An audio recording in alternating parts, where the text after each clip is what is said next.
And welcome back to DHR. Joseph? Yes, sir. So active shooter is now a part of the mandatory training curriculum for 2024-2025 for the Texas Commission on Law Enforcement. Well, it's response to active shooter, not how to. Oh, no. How to active shooter. Yeah. This is how you're an active shooter. Yes, response to active shooter is 16 hours mandated. Right. Okay. And so I think part of it's classroom, part of it's actually active participation in a Yeah, force on force with Sims guns. Yeah. Mm-hmm. So when you take the class, one of the things you notice is they don't talk about Uvalde, do they? It's Voldemort. We do not mention his name. Why is this? Because I have no idea. I mean, there's so much video. But it is an absolute failure of active shooter. Okay, absolute how to respond to an active shooter. And I'm sure Alert doesn't want it. Why not? Because it's an absolute failure of what they taught or what they, there's taught. There's people at the police academy say this. Hey, I taught them. No, you spoke and they heard, but you didn't teach them. Okay, there's a difference between talking and saying something, repeating it, and it inculcating a tactic, sensitiveness, or some other thing into their head. Okay, some knowledge. Okay, there's a huge difference. Assimilation, I think, is the word we're looking for. One of them. Yes. Inculcation. So what is it about the class particularly that you think maybe they're not accomplishing the mission of impressing upon officers the need to actually engage the active shooter? I don't know. It's they say it in the classes. Okay, they're not. And I just attended half of one the other day, and another agency up north of Houston, mm-hmm. and they didn't mention Uvalde either. They're not teaching the difference between slow and deliberate and direct a threat.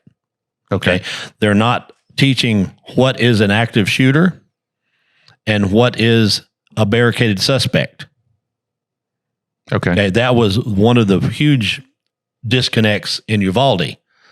Arredondo, who said he wasn't in charge, but then told people not to go because he treated it like a barricaded suspect. Okay, and I'll tell you the difference. Active shooter is someone who is shooting at that time. That's what we used to say. Now, an active shooter is someone who has shot somebody or is shooting, and the person that they shot is laying in the same room with them, bleeding out. That is a homicide in progress. However slowly it happens, it is still a homicide in progress. A barricaded suspect is they may have shot somebody in a hallway or shot at somebody, but now they've got a hostage, or they're just barricaded in there themselves. They're not hurting anybody. They're not shooting anybody, and there's no innocent victims in the room with them. That is a barricaded suspect. They're not hurting, and there's no innocent victims. When they do have an innocent victim, you've got to get in there and neutralize the shooter or arrest if they give up. But you've got to move in and arrest that or neutralize that shooter. Like in Uvalde, they let them sit there for an hour, was it, I think? Mm-hmm. Kids dying out in the classroom, kids calling on their cell phones. Okay. They also, they inculcate a lot of different stuff that is, or they try to, actually what they do inculcate is, de-escalation. Oh, Lord. Yeah. They want to de-escalate. Okay. We're going to de-escalate this, de-escalate that. Okay. This is not a de-escalation class. Okay. This is a class on response to active shooter. That word shouldn't even be in the class anywhere. Okay, because it is an active shooter. It is not a de-escalation class. It is somebody who is shooting and killing people. This is how to deal with them. Alert had a really good program, and then the FBI got involved. Okay, and the FBI gave them a lot of money, and now Alert had pretty much can outprice everybody because they offer the training for free.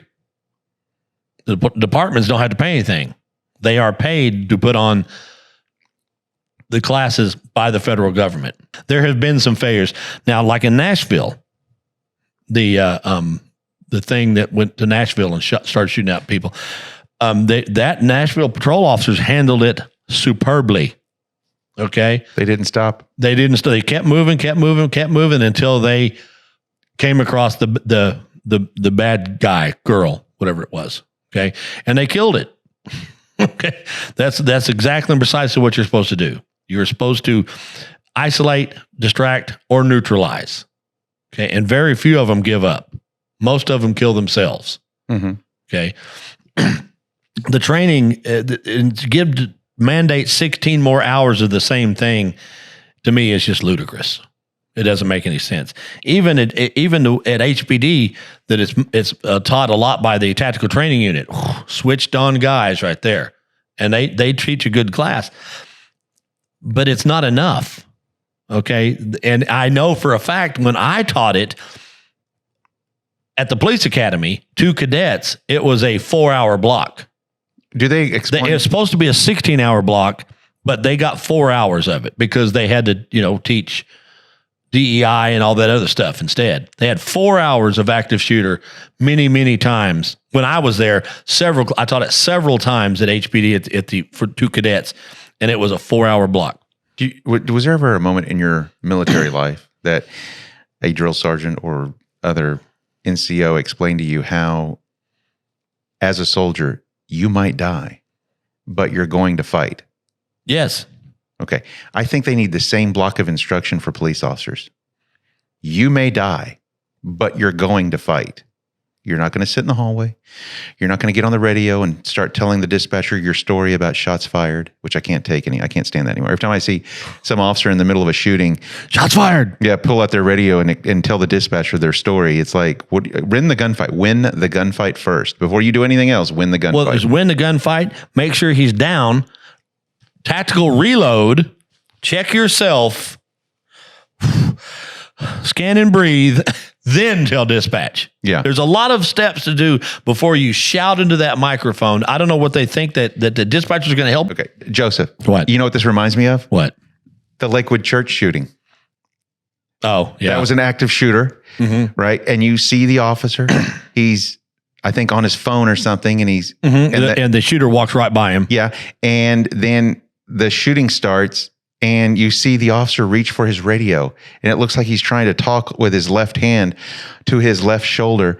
Instead of, let all that go. We're not going to tell the dispatcher our story right now. What we're going to do is we're going to win the gunfight, because the shooting is happening literally right around the corner from him. Yeah, that's all training. And that's all bad training. Get both hands on that weapon, okay? Because you didn't bring your long gun. You brought your pistol. Get both hands on it and start making that corner, bang, bang, bang, bang, and do what you got to do. That's what the TABC officer did, right? Because he didn't have a radio. Or he would have been on it, I guess. No, no, but seriously. No, probably not. He didn't have a radio. Okay, the all radio. He had was his weapon. And I know every assistant chief, chief deputy, every sheriff out there is going to go, what he's saying is not right. That radio, the dispatcher's not going to help you. Yeah, the dispatcher's not going to help you win the gunfight. Exactly, in that situation. Now, and nobody's going to drive fast enough to get there to help you win the gunfight. No, gunfights are over in seconds. You need to win the gunfight first. Win the gunfight first. Yes, exactly. Now, in active shooter classes that they're teaching now, are they teaching close quarters combat? Yes, they teach some CQB. But I think there needs to be another day, and that's on the range, actually shooting around cover, actually shooting through doorways. Okay, and you can make a doorway and put it on the range, right? But they don't do any of that. Do some 1, 2, and 3 shot drills on a timer. Okay, that needs to be in the active shooter class, because you're told to do things in active shooter class that no HPD officer has ever been trained on. Well, no patrol officer, and that's why Bratton and Conley called it SWAT stuff. Okay, that's why, and they were saying I was teaching SWAT stuff to the cadets, SWAT tactics. No, it's just a tactic. It's survival tactics. I mean, exactly. How can I teach SWAT stuff? I mean, it's to cadets. We weren't using a sniper or a bear, knocking in the door. And you weren't blowing the door open. That's what I mean. Yeah. So it's not SWAT tactics. No HPD officer gets that kind of training. I'm going to lose my shit if I see one more officer getting on the radio in the middle of a gunfight, trying to tell the dispatcher what's going on in the middle of a gunfight. Well, they tell them that ad nauseum in the police academy to advise dispatch. You can't advise dispatch too much. I heard a lieutenant tell him, who's not there anymore now. He's a constable somewhere. But you can't advise dispatch too much. You can't do it. And dispatch isn't going to help you win the gunfight. Exactly. Yeah. She's not going to do it. Dispatch is not going to help you win the gunfight first. In fact, not only win the gunfight, follow down, scan and breathe, look around, do a tactical reload, check yourself for injury, then tell dispatch. Yeah, and then you can, once the suspect's dead, you can soliloquy the hell out of dispatch all you want. Exactly. You can send love letters to dispatch at that point. I see this on videos all the time. Officers before from other departments, before the dust, the smoke, gun smoke has cleared, as the guy has fallen, they're on dispatch telling him shots fired. Stop that. What is that? What is that? Win the gunfight. Who told you to do that? Nobody told you to say shot. They see it on YouTube, so they were mimicking. That's a big problem in police work, is all the mimicking that goes on. You see one officer do it. Oh, then I should do it because that officer does it. Yeah. No. He's on YouTube, and I see so many Blue Gun Warriors, or people on. Well, Blue Gun Warriors were really a police thing, but I see YouTube guys, doing pulling the weapon back after they shoot, and all checking the chamber, and all manner of ridiculous crap that'll get you killed. That there's no reason to do. Don't talk to dispatch until the scene has stabilized. Yeah. He is down and he's not coming back up. Yes. Okay, you follow down, you watch, and if they're it's all they can do, great. Then maybe you can do but if they're still moving, they got the gun in their hand, they are trying to get up, they need some more loving. Okay. They need some more attention. Yes, they do. And it's everybody said, well, you're going to shoot people on the ground. Yeah, You better believe it. Because they can shoot you from the ground, believe me. Yeah, many a soldier in Iraq learned that lesson. They shoot at somebody, they go down and they think, okay, and they try to step over them or step next to them, and then they wind up getting shot. Mm-hmm. No. Bang, bang, bang, bang, all the way down. Until they're not moving. There's a guy out of your class. Your class leader. He learned it the hard way. Yes. Yeah. So, no. Yeah. If somebody's on the ground and they're still a threat and they look like they're a threat, you can shoot them. Yes. In fact, you should shoot them. Evil can never die enough, or evil can never be dead enough, I think is the phrase. But nevertheless, well, then we'll see you in the next video, and we look forward to your comments below. Tell us how you feel. We always read them. See you later.